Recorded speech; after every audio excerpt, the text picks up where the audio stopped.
जाने दो वेद के मार्ग को, क्यों बेकार में उस कंटक पथ पर चलना चाहते हो। कर्म कांड के नीरस नियम विधि के बंधन में बंधना चाहते हो। छोड़ो, इस वेणु के मार्ग का आश्रय क्यों नहीं लेते।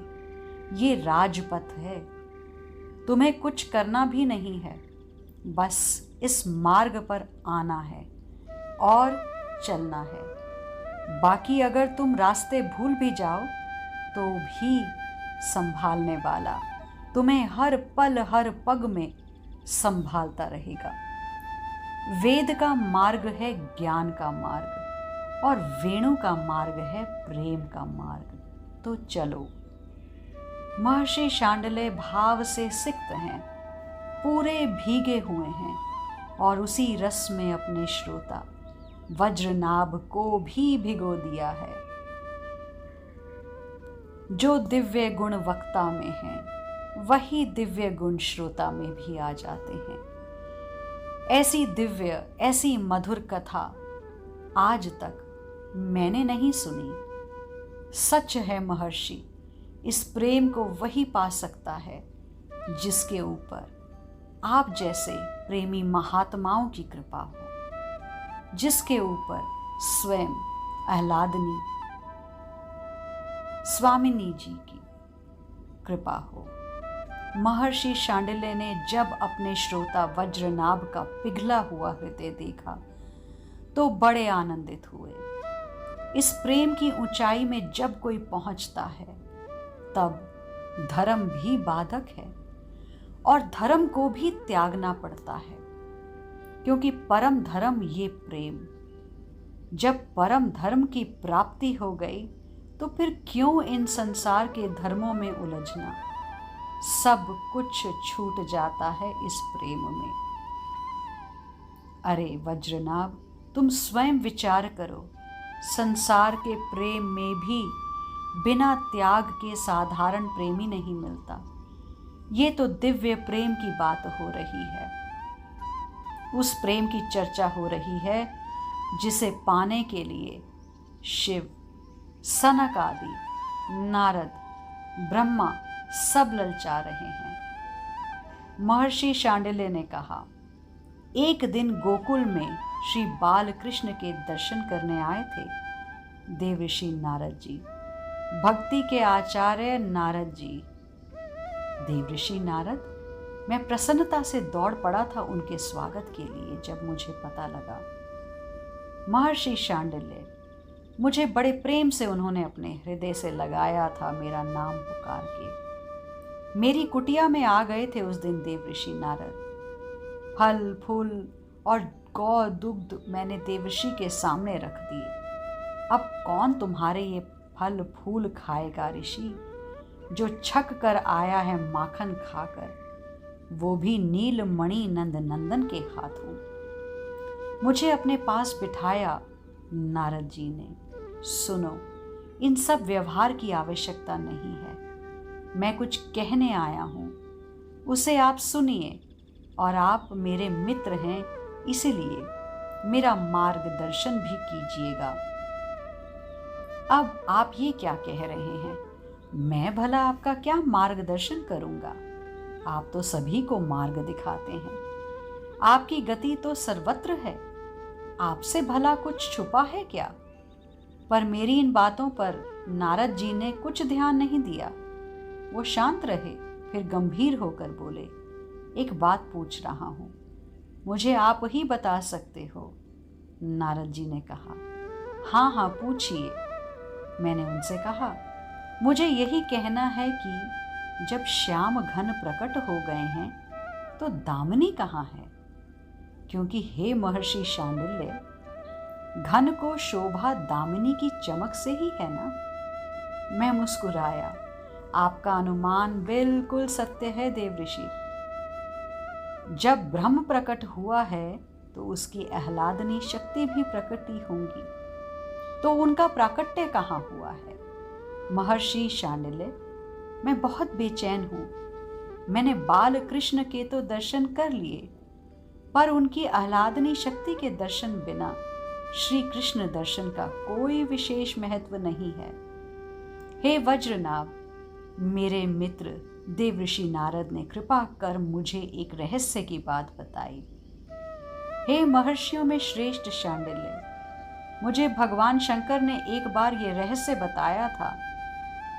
उन्होंने मुझे कहा था, ब्रह्म तभी कुछ कर सकता है जब उसके साथ शक्ति होती है। बिना शक्ति के शक्तिमान कैसा?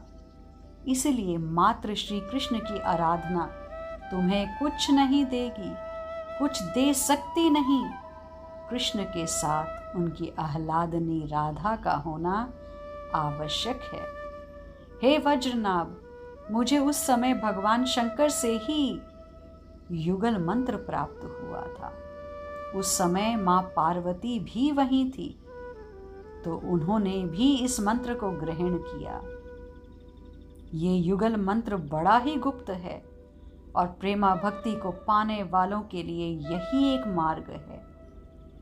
जो इस मंत्र का नित्य चलते फिरते सोते जाप करता है, वह निकुंज का अधिकारी बनता ही है।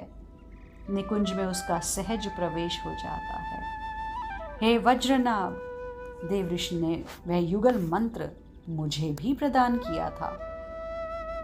मैंने प्रणाम करते हुए नारद जी को कहा, बरसाने में उनका प्राकट्य हुआ है, पास में ही है। बाकी आप जाएं और दर्शन करें, क्योंकि हे नारद जी, मैंने सुना है अब कि उनके साथ साथ उनकी जो निज सहचरी थी, उनका भी प्राकट्य हो रहा है। देवऋषि आनंदित होते हुए, मुझे बारंबार अपने हृदय से लगाते हुए गोकुल से बरसाने की ओर चल पड़े थे। दिव्य महल है बरसाने में, बधाई चल रही है, ग्वाल बाल नृत्य कर रहे हैं, गा रहे हैं, धूम मची है चारों ओर। देवऋषि भाव में मगन चल दिए उसी महल की ओर। यही महल होगा, अवश्य इसी महल में प्रकटी होंगी। पर जैसे ही गए देवऋषि नारद, गौर वर्णी एक बालिका का आज ही नामकरण संस्कार हुआ है। ललिता नाम है इनका। देवऋषि ने हाथ जोड़कर नवजात ललिता सखी को नमन किया। ये अष्ट सखियों में प्रमुख सखी हैं। जैसे महादेव की कृपा बिना नंदी को प्रणाम किए नहीं पाई जा सकती, जैसे भगवान श्री राम की कृपा बिना हनुमान जी के नहीं पाई जा सकती, ऐसे ही श्री राधा रानी की कृपा, श्री कृष्ण की कृपा भी इन सखियों की कृपा बिन नहीं पाई जा सकती। पहला प्रणाम इन्हें। समस्त सखियों में ये ललिता सखी बड़ी हैं। देवऋषि नारद जी ने हाथ जोड़कर उन्हें प्रणाम किया। पर श्री राधा के दर्शन कब होंगे और वो कहाँ हैं? बरसाने के हर भवन में नारद जी देखते जा रहे हैं। हे वज्रनाभ, जब से श्री राधा रानी का प्राकट्य हुआ है इस बरसाने में, सबके भवन महल सदृश ही लगते हैं। और बरसाने के अधिपति वृषभान जी ने सबके भवनों में हीरे और पन्ने जड़वा दिए हैं। हंसे महर्षि शांडिल्य।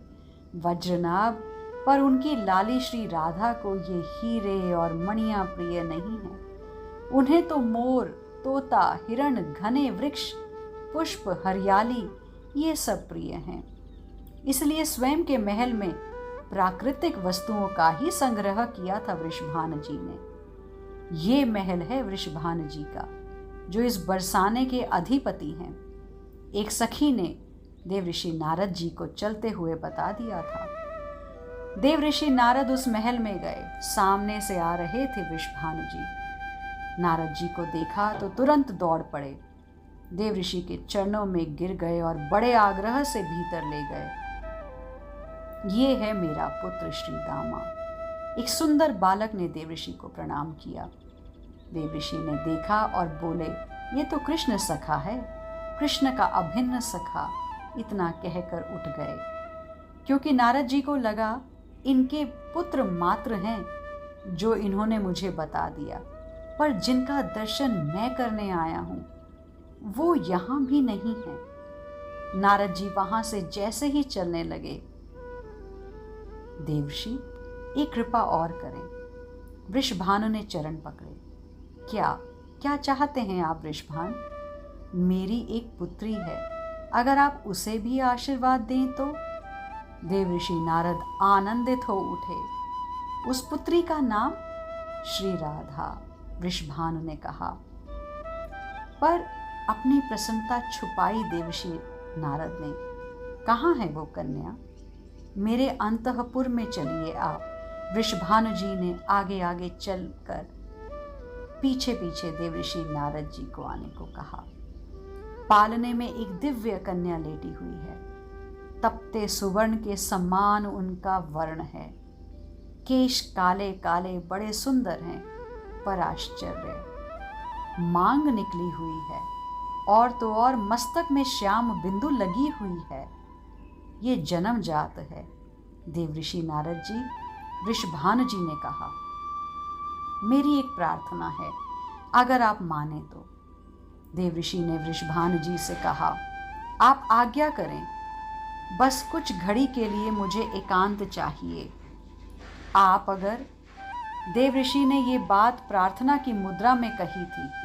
हाँ हाँ, मैं बाहर खड़ा हो जाता हूँ, पर मुझे बताइएगा कि मेरी पुत्री का भविष्य कैसे होगा। ये कहते हुए बाहर चले गए वृषभानु जी। श्री राधा रानी के पास आए नारद जी। हाथ जोड़कर जैसे ही वंदन किया, बस देखते ही देखते मुस्कुराई श्री राधा। उनके मुस्कुराते ही दिव्य निकुंज वहां प्रकट हो गया। एक दिव्य सिंहासन है। उस सिंहासन में वृंदावनेश्वरी श्री राधा रानी विराजमान है। उनके अंग से प्रकाश निकल रहा है। उनके पायल की ध्वनि से ओंकार नाद प्रकट हो रहा है। देवर्षि ने देखा, धीरे धीरे लक्ष्मी, सरस्वती, महाकाली इत्यादि अनेक देवियां चंवर लेकर ढुरा रही हैं। फिर मुस्कुराई श्री राधा रानी। इस बार तो श्री राधा के ही दाहिने अंग से श्री श्याम सुंदर प्रकट हो गए। इन दोनों की छवि अद्भुत थी। प्रेम ने ही मानो ये रूप धारण कर लिया था। अद्भुत रूप था। हे वज्रनाभ, देवर्षि नारद जी स्तुति करने लगे। हे राधे, आप ही सृष्टि, पालन, संहार करने वाले हो।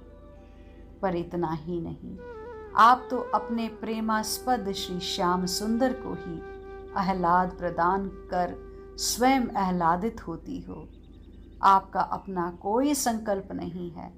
आप बस अपने प्रेमास्पद के सुख के लिए ही सब कुछ करती हैं। हे प्रेममयी देवी, आपकी जय हो। हे कृष्ण प्रिय, आपकी जय हो। हे हरि प्रिय, आपकी सदा ही जय हो। हे श्यामा, आप ही इस सृष्टि की मूल हैं। हे प्रेम रस वर्धनी, आपकी जय हो। हे राधिके, आपकी जय जय जय हो। मुस्कुराई श्री राधा देवर्षि की स्तुति सुनकर। पर ये क्या, श्री राधा रानी के मुस्कुराते ही सब कुछ बदल गया। न वहाँ निकुंज था, न वहाँ श्याम सुंदर थे, न वहाँ रमा थी, न वहाँ उमा थी। एक सुंदर सा पालना है। उस पालने में श्री राधा रानी बाल रूप में खेल रही हैं। नारद जी ने अपलक नेत्रों से दर्शन किए। बारंबार श्री राधा रानी के चरणों को अपने माथे से लगाया और बाहर आ गए। कैसी है मेरी पुत्री? कैसा है उसका भविष्य? इसका विवाह? कितने प्रश्न थे एक पिता के, और ये प्रश्न पहली बार नहीं किया था। आचार्य गर्ग से भी यही प्रश्न करते रहे थे वृषभानु जी। ये तो नंद नंदन की आत्मा है। इतना ही बोल पाए थे और चल पड़े इसी युगल मंत्र का उच्चारण करते हुए देवर्षि। राधे कृष्ण कृष्ण कृष्ण राधे राधे। पर हे वज्रनाभ, देवर्षि नारद कौतुकी हैं। कंस के पास चले गए थे सीधे बरसाने से। हंसे वज्रनाभ, कंस के पास क्यों? अब इस बात को तो श्री श्याम सुंदर ही जाने। क्योंकि देव ऋषि नारद जी उनके मन के ही तो अवतार हैं। आज के लिए इतना ही, शेष आगे।